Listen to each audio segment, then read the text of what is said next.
মৰমৰ ছাত্ৰ ছাত্ৰীসকল, তোমালোকৰ প্ৰিয় চেনেল ইংলিছ লাৰ্নিং আসামলৈ মই তোমালোকক স্বাগতম জনাই আজি মই তোমালোকৰ বাবে এটি অসমীয়াৰ ভিডিঅ' লৈ উপস্থিত হৈছোঁ।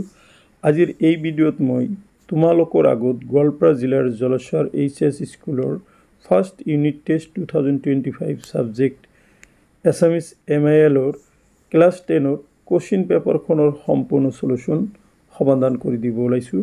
আশা কৰিছোঁ এই কোশ্চিন পেপাৰখনৰ সমাধানে তোমালোকক অহা পৰীক্ষাসমূহত সহায় কৰিব আৰু যিসকল মৰমৰ ছাত্ৰ ছাত্ৰীৰ অসমীয়া MILৰ পৰীক্ষা হোৱা নাই তোমালোকে নিশ্চয় এই কোশ্চিন পেপাৰখন চাই তোমালোকৰ অহা পৰীক্ষা দিলে নিশ্চয় ভালেখিনি সহায় হ'ব।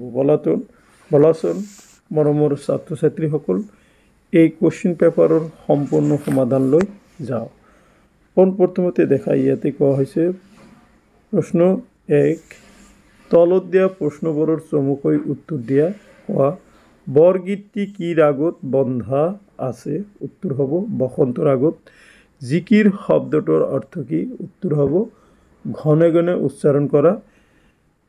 গ নাৰায়ণ মূৰ্তি কোন? উত্তৰ নাৰায়ণ মূৰ্তি হল ইনফোসিস কোম্পানীৰ প্ৰতিষ্ঠাপক। ঘ অম্বিকাগিৰি ৰায়চৌধুৰীক কি আখ্যা দিয়া হৈছে? অম্বিকাগিৰি ৰায়চৌধুৰীক অসম কেশৰী আখ্যা দিয়া হৈছিল। অংগ GNRC হস্পিটেলৰ স্বত্বাধিকাৰী কোন? উত্তৰ GNRC হস্পিটেলৰ স্বত্বাধিকাৰী গৰাকীৰ নাম হ'ল শ্ৰী নমল চন্দ্ৰ বৰা। এতিয়া মই তোমালোকৰ আগত প্ৰশ্ন 2টো আলোচনা কৰিব ওলাইছোঁ। প্ৰশ্ন 2ত তলৰ যিকোনো চাৰিটাৰ চমুকৈ উত্তৰ দিয়া। কোকা কোলা কোম্পানীৰ বিজ্ঞাপনটোত কোৱা কথাটো কি? উত্তৰ কোকা কোলা কোম্পানীৰ বিজ্ঞাপনটোত কোৱা কথাটো হ'ল eat cricket, sleep cricket, dream cricket, drink cricket. বৰগীতৰ দুটা লক্ষণ লিখা। বৰগীতৰ দুটা লক্ষণ হ'ল বৰগীতসমূহ শাস্ত্ৰীয় ৰাগ তালযুক্ত গীত। 2 বৰগীতৰ ভাষা ব্ৰজাৱলী। মাধৱদেৱৰ দুটা ঝুমুৰা নাটকৰ নাম লিখা। মাধৱদেৱৰ দুটা ঝুমুৰা নাটকৰ নাম হ'ল চৌধৰা পিম্পৰা গুচোৱা, ভোজন বিহাৰ, ভূমি লেটোৱা। ঘ এজন সফল উদ্যোগী হ'বলৈ কি কি গুণৰ প্ৰয়োজন? এজন সফল উদ্যোগী হ'বলৈ ধৈৰ্য, একাগ্ৰতা, নিয়মানুৱৰ্তিতা, সময়ানুৱৰ্তিতা, আত্মবিশ্বাস আৰু হাৰ নমনা প্ৰবৃত্তিৰ প্ৰয়োজন। অংগ কোনবোৰ গীতৰ সৈতে জিকিৰ গীতৰ সুৰৰ সাদৃশ্য আছে? উত্তৰ উজনি অসমত প্ৰচলিত বিভিন্ন লোকগীত যেনে টকাৰী গীত, দেহ বিচাৰৰ গীত ইত্যাদিৰ সুৰৰ সৈতে জিকিৰ গীতৰ সুৰৰ সাদৃশ্য আছে। এতিয়া মই তোমালোকৰ আগত প্ৰশ্ন 3টো আলোচনা কৰিম। 3 প্ৰশ্নত কোৱা হৈছে ব্যাখ্যা কৰা যিকোনো এছোৱা। কোৱা পানী মৰে পিয়াহত অগ্নি মৰে জাৰত, খুদা ৰচুল লুকাই আছে মমিনৰ আঁৰত। আৰু খ নম্বৰ হ'ল ধৰ জাৰু ধৰ ভাই আৰু চাবৰ সময় নাই, চাই থাকোঁতে মুখত কেৱল ভৰিলে কাজল চাই। এই দুটা প্ৰশ্নৰ উত্তৰ একেলগে দিব ওলাইছোঁ। 3 নম্বৰৰ প্ৰশ্নৰ সমাধান দিয়াৰ আগতে মই তোমালোকৰ আগত প্ৰশ্ন 1 আৰু 2ৰ উত্তৰসমূহ এবাৰ দেখাই দিব বিচাৰিছোঁ। তোমালোকে চাই যোৱা উত্তৰসমূহ তোমালোকে নোট ডাউন কৰি ল'ব পাৰা। অ'কে, এতিয়া সফল উদ্যোগী হ'বলৈ কি কি গুণৰ প্ৰয়োজন? তোৰ আনচাৰটো তোমালোকে এইটো ঘ নম্বৰটো চোৱা। এজন সফল উদ্যোগী হ'বলৈ ধৈৰ্য, একাগ্ৰতা, নিয়মানুৱৰ্তিতা, সময়ানুৱৰ্তিতা, আত্মবিশ্বাস আৰু হাৰ নমনা প্ৰবৃত্তিৰ হ'ব লাগে। এতিয়া মই তোমালোকৰ আগত 3 নম্বৰৰ প্ৰশ্নৰ সমাধানসমূহ আলোচনা কৰিব ওলাইছোঁ। ব্যাখ্যা কৰা পানী মৰে পিয়াহত অগ্নি মৰে জাৰত, খোদা ৰচুল লুকাই আছে মমিনৰ আঁৰত। প্ৰসংগ এইটো তোমালোকক ভুল দিছে। তোমালোকে প্ৰসংগটো এনেকৈ লিখিবা। উক্ত কবিতা ফাঁকি আমাৰ পাঠ্যপুথি অসমীয়া সাহিত্য চয়নিকা নতুনৰ অন্তৰ্গত আজান ফকীৰৰ দ্বাৰা ৰচিত জিকিৰ নামৰ কবিতাটিৰ পৰা তুলি দিয়া হৈছে। সংগতি আল্লাহ অৰ্থাৎ ভগৱানৰ সান্নিধ্যৰ পথ কিদৰে লাভ কৰিব পাৰি তাকেই ক'বলৈ গৈ বাক্যে কবিতা ফাঁকি অৱতাৰণা কৰা হৈছে। এতিয়া তোমালোকে বাক্য চোৱা। মই তোমালোকক আগতে কেইবাবাৰো কৈছিলোঁ যে বাক্য এটা কৰিব গ'লে পোনপ্ৰথমে যিহেতু 4 নম্বৰ থাকিব, তোমালোকে পোনপ্ৰথমতে প্ৰসংগ লিখিবা। প্ৰসংগটো হ'ল সেই বাক্য অংশসমূহ ক'ৰ পৰা তুলি লোৱা হৈছে এইখিনি, আৰু সংগতি সেই বাক্য কবিতা ফাঁকি বা কথা ফাঁকি কি বুজাইছে সেইখিনি লিখিবা। তাৰপিছত লিখিব লাগিব ব্যাখ্যা, তাৰ সেই দিয়া কবিতা ফাঁকিৰ বিষয়ে বা কথা ফাঁকিৰ বিষয়ে তোমালোকে অলপ ব্যাখ্যা লিখিব লাগিব, আৰু লাষ্টত তোমালোকৰ নিজৰ এটা মতামত দাঙি ধৰিব লাগিব। ইতিমধ্যে মই তোমালোকৰ আগত প্ৰসংগ আৰু সংগতিটো কৈছোঁ। এতিয়া ব্যাখ্যা লৈ আহা। ব্যাখ্যাত কোৱা হৈছে যে পানী পিয়াহত মৰা আৰু অগ্নি জাৰত মৰা দুটা কথাই অসম্ভৱ। অৰ্থাৎ পানীৰ ভিতৰতে নিজৰ পিয়াহ গুচা শক্তি লুকাই থাকে, তেনেদৰে জুইৰ উত্তাপ শক্তিও নিজৰ ভিতৰতে লুকাই থাকে, কিন্তু পানী আৰু জুয়ে নিজৰ সেই শক্তিৰ কথা নাজানে। একেদৰে পানী পিয়াহত আতুৰ জনে পানীক পানী বুলি চিনি নাপালে বা জাৰত কঁপি থকা জনে জুইৰ অস্তিত্বৰ কথা নাজানিলে তাক বিচাৰি চলাত কৰিলেও বিচাৰি নাপায়। আল্লাহ বা ভগৱান আমাৰ হৃদয়তে আছে, কিন্তু আমি তেওঁক চিনি নাপালে, তেওঁৰ অপাৰ মহিমাৰ কথা নাজানিলে, এই বিশ্ব ব্ৰহ্মাণ্ড চলাত কৰিলেও আল্লাহ বা ভগৱানক বিচাৰি নাপাওঁ। সংসাৰ ধৰ্ম পালন কৰিবলৈ গৈ যি প্ৰকৃতিক অনাদৰ কৰে, জীৱ জগতৰ ক্ষতি কৰে, নিজৰ স্বাৰ্থ সিদ্ধিৰ বাবে আনৰ অপকাৰ কৰে, তেওঁ নিজ হৃদয়ত থকা আল্লাহক দূৰলৈ যাবলৈ বাধ্য কৰে। কিন্তু যি সৎ কৰ্মত বিশ্বাসী, প্ৰকৃত মুছলমানৰ কৰ্তব্য পালনত ব্ৰতী, তেওঁৰ অন্তৰতে আল্লাহৰ নিবাস। তেওঁ আল্লাহক বিচাৰি হাবাথুৰি খাব নালাগে। আল্লাহ স্বয়ং আহি তেওঁৰ উপলব্ধিত ধৰা দিয়েহি। প্ৰকৃত মুছলমানৰ অন্তৰত আল্লাহ বিৰাজমান, ই পৰম সত্য। এতিয়া মন্তব্যটো তোমালোকে এনেকৈ লিখিব যে উক্ত কবিতা ফাঁকিৰ দ্বাৰা কবিয়ে নিজৰ অন্তৰতো যে আল্লাহ বা ভগৱান লুকাই আছে সেই কথাটো বুজাব বিচাৰিছে। নেক্সট দেখা, ধৰ জাৰু ধৰ ভাই আৰু চাবৰ সময় নাই, চাই থাকোঁতে মুখত কেৱল ভৰিল কাজল চাই। এইটো তোমালোকে প্ৰসংগটো লিখা। প্ৰসংগ উক্ত কবিতা ফাঁকি আমাৰ পাঠ্যপুথি অসমীয়া সাহিত্য চয়নিকা নতুনৰ অন্তৰ্গত অম্বিকাগিৰি ৰায়চৌধুৰী দেৱে ৰচনা কৰা ধৰ জাৰু ধৰ ভাই কবিতাটিৰ পৰা উদ্ধৃত কৰা হৈছে। সংগতি পৰাধীন অসমৰ মানুহক সজাগ কৰিবলৈ কবিয়ে বাক্য কবিতা ফাঁকিৰ অৱতাৰণা কৰিছে। এতিয়া ব্যাখ্যা, অসমক বহু বছৰ ধৰি শাসন কৰিছিল ব্ৰিটিছে। নিজৰ মাজত মিলা প্ৰীতি নথকাৰ বাবে আৰু স্বাৰ্থপৰ মনোবৃত্তিৰ বাবে জাতিটোৱে গোলামীৰ পৰা মুক্ত হ'ব পৰা নাছিল। নিজস্ব ঐতিহ্য অস্তিত্ব ৰক্ষাৰ কথা পাহৰি অসমৰ মানুহ কেৱল ইংৰাজৰ তলত দিন কটাইছিল। ফলত অসম মৃত জাতি আৰু দেশত পৰিণত হোৱাৰ উপক্ৰম হৈছিল। তাকে দেখি কবিয়ে হাহাকাৰ কৰি উঠিছিল, দেশবাসীক আহ্বান জনাইছিল দেশৰ হকে যুঁজ দিবৰ বাবে ওলাই আহিবলৈ।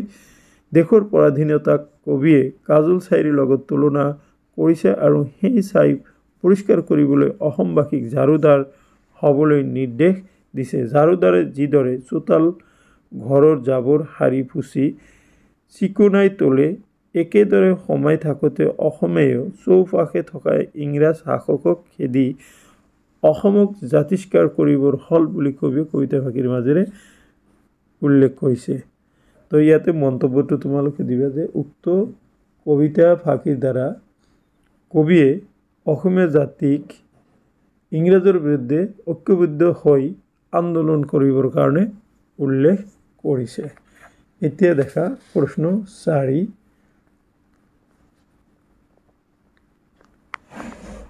তলৰ যিকোনো তিনিটাৰ উত্তৰ লিখা। ক, ধৰ ঝাৰু ধৰ ভাই কবিতাটোৰ মাজেৰে কবিৰ স্বদেশ প্ৰেমৰ ভাৱ কিদৰে প্ৰকাশ পাইছে? খ, ছাত্ৰ ছাত্ৰীসকলক উদ্যোগী হিচাপে মানসিকভাৱে প্ৰস্তুত কৰি ৰাখিবলৈ কি কৰিব পৰা যায়? তাৰপিছত ইয়াতে দিয়া হৈছে বান্ধৱ শব্দৰ অৰ্থ কি? কবিয়ে বান্ধৱ বুলি কাক সম্বোধন কৰিছে? জীৱনে মৰণে নেৰিবৰ বাবে কাক অনুৰোধ কৰিছে? এই প্ৰশ্নটোৰ উত্তৰ মই মুখে দিওঁ, তোমালোকে পিছত স্ক্ৰীনশ্বটৰ আনচাৰ পাবা। বান্ধৱ শব্দৰ অৰ্থ হ'ল বন্ধু বা সুহৃদয়। কবিয়ে বান্ধৱ বুলি শ্ৰীকৃষ্ণ বা ভগৱানক সম্বোধন কৰিছে। জীৱনে মৰণে নেৰিবৰ বাবে কবিয়ে ভগৱান বা হৰিক অনুৰোধ কৰিছে। এতিয়া ঘ নম্বৰটো হ'ল উদ্যোগী পুৰুষ সিংহৰ সমান, এলেহুৱা কাপুৰুষৰ সমান। কথাষাৰৰ তাৎপৰ্য কি? এই তিনিটা প্ৰশ্নৰ উত্তৰ একেলগে দিছোঁ। এতিয়া তোমালোকে 4 ক নম্বৰৰ প্ৰশ্ন, ধৰ ঝাৰু ধৰ ভাই কবিতাটোৰ মাজেৰে কবি ৰায়চৌধুৰী দেৱৰ স্বদেশ প্ৰেমৰ ভাৱ কিদৰে প্ৰকাশ পাইছে লিখে। ধৰ ঝাড়ু ধৰ ভাই কবিতাটি এটি দেশপ্ৰেমমূলক কবিতা।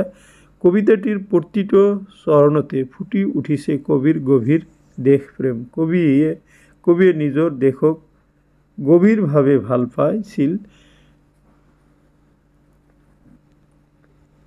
সেইবাবে তেওঁ দেশৰ স্বাধীনতা উদ্ধাৰ আৰু সমৃদ্ধিৰ কাৰণে তেওঁ সন্ত্ৰাসবাদী দল, অসহযোগ আন্দোলন, অসম সংৰক্ষণী আন্দোলন আদিত সক্ৰিয়ভাৱে অংশগ্ৰহণ কৰিছিল। পৰে জীৱন অসম আৰু অসমীয়াৰ স্বাৰ্থৰ হকে মাত মতা আৰু জনতাৰ মাজত জাতীয় জাগৰণৰ চেতনা সঞ্চাৰিত কৰিবলৈ চেষ্টা কৰা ৰায়চৌধুৰীয়ে চৰকাৰৰ ৰোষত পৰি কাৰাবাস খাটিবলগীয়া হৈছিল। 1921 চনত সশ্ৰম কাৰাদণ্ড বিহা ৰায়চৌধুৰীক জেলৰ পায়খানা সাৰি চাফা কৰিবলৈ দিয়া হৈছিল। এই কাম কৰোঁতে তেওঁ বাৰণি চলোৱাৰ লগে লগে এই ধৰ ঝাৰু ধৰ ভাই কবিতাটি ৰচনা কৰি গৈছিল। কবিয়ে অনুভৱ কৰিছে মলি মামুৰ সদৃশ কুসংস্কাৰ, হিংসা, দেশ ভেদাভেদ, ঘৃণা, স্বাৰ্থপৰতা আদি কলিমাই আমাৰ জাতিটোক ছানি ধৰিছে। ঝাৰুৰে সাৰি পুচি ঘৰ দুৱাৰ চাফা কৰি তোলাৰ দৰে আমাৰ মাজত থকা মলি সদৃশ পৰস্পৰ ভেদাভেদ, হিংসা, বিদ্বেষ, ঘৃণা আদি নাইকিয়া কৰিব লাগিব। তেহে সকলোৱে একগোট হৈ দেশৰ হেৰুৱা স্বাধীনতা ঘূৰাই আনিবলৈ আগবাঢ়িব পাৰিব। সেইবাবে কবিয়ে সকলোকে বীৰ বেশেৰে ঝাৰুদাৰৰ ভূমিকা লৈ দেশৰ চুকে কোণে থকা জাহি জাবৰ সদৃশ এই কলুষ কালিমাবোৰ সাৰি পুচি পেলাবলৈ আহ্বান জনাইছে। বিশ্ব দৰবাৰত আমাৰ দেশৰ নাম উজ্বলাই তুলিবলৈ কবি দৃঢ় প্ৰতিজ্ঞ। সেয়েহে কবিয়ে নিজৰ দেশখনক সকলো ফালে চিকুণ কৰি তুলিবলৈ বিচাৰিছে। গতিকে দেখা যায় যে কবিতাটোৰ মাজেৰে কবিৰ স্বদেশ প্ৰেম বা দেশ প্ৰেম সুন্দৰভাৱে ফুটি উঠিছে। নেক্সট, ছাত্ৰ ছাত্ৰীসকলক উদ্যোগী হিচাপে মানসিকভাৱে প্ৰস্তুত কৰি ৰাখিবলৈ কি কৰিব পৰা যায়? ছাত্ৰ ছাত্ৰীসকলক উদ্যোগী হিচাপে মানসিকভাৱে প্ৰস্তুত কৰি ৰাখিবলৈ বিদ্যালয়, মহাবিদ্যালয়, বিশ্ববিদ্যালয়তে কৰ্তৃপক্ষৰ ফালৰ পৰা অনুপ্ৰেৰণামূলক আৰু প্ৰশিক্ষণৰ কাৰ্যব্যৱস্থা হাতত লোৱা উচিত। বহুতো মহাবিদ্যালয় আৰু বিশ্ববিদ্যালয় এনে ব্যৱস্থা আছে। মহাবিদ্যালয়, অভিযান্ত্ৰিক মহাবিদ্যালয় আৰু বিশ্ববিদ্যালয়সমূহৰ সৰহভাগে নিজৰ উদ্যমিতা কোষৰ জৰিয়তে নিয়মিতভাৱে কৰ্মশালা, প্ৰশিক্ষণ আদিৰ আয়োজন কৰে।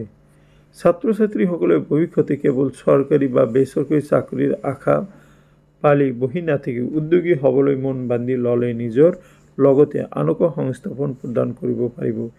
ইয়াৰ বাবে বিদ্যালয় মহাবিদ্যালয় সমাজ অভিভাৱক আৰু শিক্ষাৰ্থী সকলোৱে মানসিকভাৱে প্ৰস্তুত হ'ব লাগিব।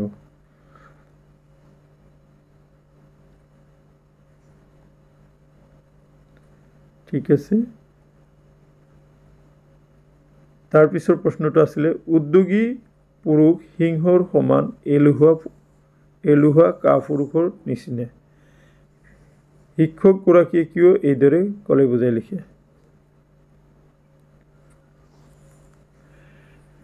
উত্তৰ, শিক্ষকগৰাকীয়ে কোৱা প্ৰশ্নোক্ত কথাষাৰৰ অৰ্থ এয়াই যে উদ্যোগী হ'বলৈ সিংহৰ দৰে সাহসী হোৱাৰ প্ৰয়োজন। তেওঁ সকলো কাম কৰিবলৈ সাজু থাকিব লাগিব। এলেহুৱা মানে একে কৰিব নোৱাৰে। তেওঁলোক যুদ্ধক্ষেত্ৰৰ পৰা পলায়ন কৰা কাপুৰুষ সৈনিকৰ দৰে। সফল উদ্যোগী আৰু নিবনুৱাৰ মাজৰ ক্ষুদ্ৰ ব্যৱধানটোৱেই হ'ল এলাহ। প্ৰশ্ন 5, আধুনিক অসমীয়াত অৰ্থ লিখা 4টাৰ।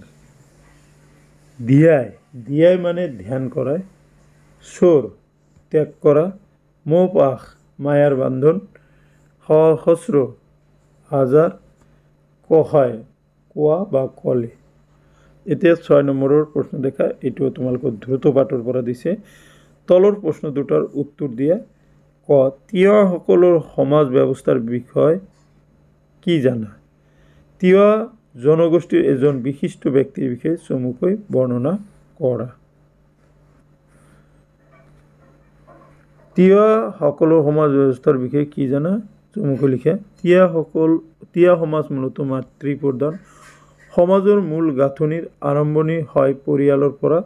2 বা ততোধিক বেছি পৰিয়াল লগ লাগি গঠন হয় এটা মাহাৰী। কেইবাটাও মাহাৰী লগ হ'লে তাক কোৱা হয় এটা কুল বা খুঁটা। আকৌ একাধিক কুলৰ সংমিশ্ৰণত গঢ়ি উঠে এখন খেল। এই খেল কেইবাখনে মিলি সৃষ্টি কৰে এখন গাঁও। একোখন খেলৰ প্ৰশাসনিক আৰু সামাজিক মুৰব্বী থাকে। পাহাৰ ভৈয়াম উভয়তে। ভৈয়ামত তেওঁক জেলা বুলি জনা যায় আৰু পাহাৰত লৰ বুলি কোৱা হয়। লৰ থকা পাহাৰৰ খেলবোৰক পিনুং নামেৰে জনা যায়। পাহাৰ ভৈয়াম উভয় অঞ্চলতে বাসগৃহবোৰক নবাৰ বুলি কোৱা হয়। এই নবাৰক প্ৰতি পৰিয়ালে উপাসনা গৃহ হিচাপেও মানি আহিছে। তিৱা সমাজৰ এক সন্মানীয় আৰু মৰ্যাদাপূৰ্ণ পদবী হৈছে হাৰী কুঁৱৰী। তিৱা ডেকাৰ বাবে নিয়মিত ডেকা চাঙক চামাদি বুলি কোৱা হয়। চামাদিত ডেকাসকলে সাংস্কৃতিক কাম কাজৰো চৰ্চা কৰে। তিৱা সমাজত মূলতঃ প্ৰকৃতিৰ বিভিন্ন উপাদানৰ পূজা কৰা হয় যদিও পূৰ্বপুৰুষৰো তেওঁলোক উপাসক। পাছলৈ শক্তি, বৈষ্ণৱ, শৈৱ, নৱ বৈষ্ণৱ আদি হিন্দু ধৰ্মৰ কেতবোৰ পন্থাও তেওঁলোকে বিশ্বাস কৰিবলৈ লয়। 20 শতিকাৰ আৰম্ভণিতে তিৱাসকল সমাজত খ্ৰীষ্টান ধৰ্ম গা কৰি উঠে। নেক্সট প্ৰশ্নটো দিয়া হৈছিল তোমাৰ তিৱা জনগোষ্ঠীৰ এজন বিশিষ্ট ব্যক্তিৰ বিষয়ে চমুকৈ বৰ্ণনা কৰা। মই এইটো লৈছোঁ বলাইৰাম সেনাপতিৰ বিষয়ে। তোমালোকে এইটো 2020 চনতো তোমালোকৰ ফাইনেল পৰীক্ষাত আহিছিল। দেখা, অসমীয়া সাহিত্য সংস্কৃতিৰ লগতে তিৱা ভাষা সাহিত্য সংস্কৃতিৰ পূজাৰী বলাইৰাম সেনাপতি এগৰাকী সংগ্ৰামী লোক। নগাঁও জিলাৰ বাৰপুজীয়া গাঁৱত জন্ম হয়। মিকিৰ পাহাৰ জিলাৰ মধ্য ইংৰাজী স্কুলত শিক্ষকতা কৰি প্ৰধান শিক্ষক হয়। পাছত চৰকাৰী ৰোষত পৰি চাকৰিটো হেৰুৱাই আৰু কৃষি কৰ্মত লাগি জীৱন সংগ্ৰামত লিপ্ত হয়। তেওঁ সাহিত্য চৰ্চা আৰু তিৱা গীত মাত নৃত্য বাদ্য চৰ্চা কৰিছিল। তিৱা আৰু কৃষ্টি সন্থা গঠন কৰে। 1954 চনত গীতৰ পুথি মুকুল প্ৰকাশ কৰে। অসম সাহিত্য সভাৰ কাৰ্যনিৰ্বাহক সদস্য মনোনীত হয়। নগাঁও জিলা সাহিত্য সভাৰো সভাপতিত্ব হোৱাৰ লগতে তিৱা সাহিত্য সভাৰো সভাপতি হৈছিল। তেওঁৰ গ্ৰন্থসমূহ হ'ল অতীতৰ সন্ধানত, তিৱা জনগোষ্ঠীৰ সংস্কৃতিৰ আলোকপাত, তিৱা সমাজ আৰু সংস্কৃতি, তিৱা জনগোষ্ঠী জনজাতি আৰু বৈষ্ণৱ সমাজ। সাহিত্য চৰ্চাৰ বাবে তেওঁ অসম চৰকাৰৰ সাহিত্যিক পেঞ্চন লাভ কৰে। এতিয়া মই তোমালোকৰ আগত 7 নম্বৰ প্ৰশ্নৰ উত্তৰটো আলোচনা কৰিম 7 নম্বৰ প্ৰশ্নটোত কোৱা হৈছে ব্ৰজাৱলী ভাষাৰ দুটা বৈশিষ্ট্য লিখা ব্ৰজাৱলী ভাষাৰ দুটা বৈশিষ্ট্য হ'ল ব্ৰজাৱলী ভাষা এক প্ৰকাৰ কৃত্ৰিম সাহিত্যৰ ভাষা 2 ব্ৰজাৱলী ভাষাৰ মূল ভেটি মৈথিলী এতিয়া 8 নম্বৰৰ প্ৰশ্নলৈ আহা 8 নম্বৰৰ প্ৰশ্নটো হ'ল ব্যাকৰণ খুব ইম্পৰ্টেন্ট এইখিনি তোমালোকৰ কাৰণে ক নম্বৰ বাক্য ৰচনা কৰা ঢলাৰ বগৰী মানে ইনাই বিনাই ঘূৰি ফুৰা মানুহ বা ঘূৰি ফুৰা মানুহ ঢলাৰ বগৰী মানুহে জীৱনত উন্নতি কৰিব নোৱাৰে তাৰ পিছত সমাৰ্থক শব্দ লিখা ৰজাক আমি কি নিপতি বুলি কওঁ ৰজা তোমালোকে নিপতি সম্ৰাট বুলিও কোৱা হয় বিপৰীতাৰ্থক শব্দ লিখা এলোহা পৰিশ্ৰমী হ'ব পৰ উপসৰ্গ ব্যৱহাৰ কৰি এটা শব্দ তৈয়াৰ কৰা এটো হ'ব প্ৰনাম কিটো প্ৰত্যয় কাক বলে যে ধাতুৰ লগত যোগ হোৱা প্ৰত্যয়ক কৃত প্ৰত্যয় বলে যেনে হাদি যোগ হাদ যোগ পতে হাদতে এতিয়া মই তোমালোকৰ আগত 9 নম্বৰৰ প্ৰশ্নটো আলোচনা কৰিম 9 নম্বৰৰ প্ৰশ্নটো কৈছে তলত দিয়া যিকোনো এখনৰ বিষয়ে ৰচনা লিখা তোমাৰ প্ৰিয় সাহিত্যিক পুথিভঁৰাল তোমালোকে ৰচনাটো পঢ়াৰ আগতে বাকি যিখিনি প্ৰশ্ন মুখে মুখে কৈ গলো সেইখিনি উত্তৰটো চাবা আৰু ৰচনাটো মই মাতি নাযাও তোমালোকে ৰচনাটো স্ক্ৰিনশ্বট মাৰি তুলি লবা কাৰণ এই ৰচনা দুটা খুব ইম্পৰ্টেন্ট তোমালোকৰ অহা পৰীক্ষাৰ কাৰণে ওকে তোমালোকে 7 নম্বৰ আৰু 5 নম্বৰ আনসাৰটো চাই যোৱা 8 নম্বৰৰ ব্যাকৰণখিনি চোৱা আৰু 4 নম্বৰৰ যেটো মই গটো মুখে মুখে কৈছিল হেতৰো আনসাৰ তোমালোকে ইয়াতে পাই যাবা ওকে এতিয়া মই তোমালোকৰ ৰচনাটো আলোচনা কৰিম দেখা ৰচনাটো খুব দৰকাৰী এই ৰচনা তোমালোকৰ এইচএস সেকেন্ডাৰীটো লাগিব তোমালোকৰ হাফ ইয়াৰলি তোমালোকৰ ফ্ৰী বোৰ্ড বা ফ্ৰী ফাইনাল বা ফ্ৰী টেষ্ট আৰু এইচএস ফাইনাল এক্সামিনেশনৰ কাৰণে খুবই দৰকাৰী দেখা কেনেকুৱা ধৰণৰ আহিব পাৰে উইথ পয়েন্ট হিচাপে আছে যেটো তোমালোকৰ ফাইনালত পয়েন্ট আহিব সেইকাৰণে ৰচনাটো অকনমান দীঘল হৈছে পয়েন্ট কেইটা তোমালোকে চোৱা ইয়াৰ পৰাই নিশ্চয় তোমালোকৰ পয়েন্ট কেইটা কমন পৰিব দেখা আৰম্ভণিটো লিখা হৈছে তোমালোকে গোটেইখিনি পয়েন্ট মুখস্থ কৰি লবা যিকেইটা পৰীক্ষাত আহে সেইকেইটাহে তোমালোকে লিখিবে তাৰপিছত দিছে সাহিত্যিক গৰাকীৰ চমু পৰিচয় প্ৰথমটো আছিল তোমাৰ কবি এই আৰম্ভণি আছিল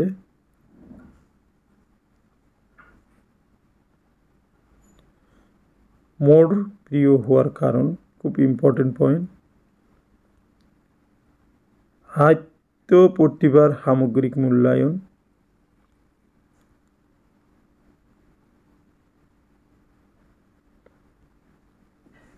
ৰচনা ৰাজিৰ সাহিত্যিক গুণ বঁটা সন্মান স্বীকৃতি আদি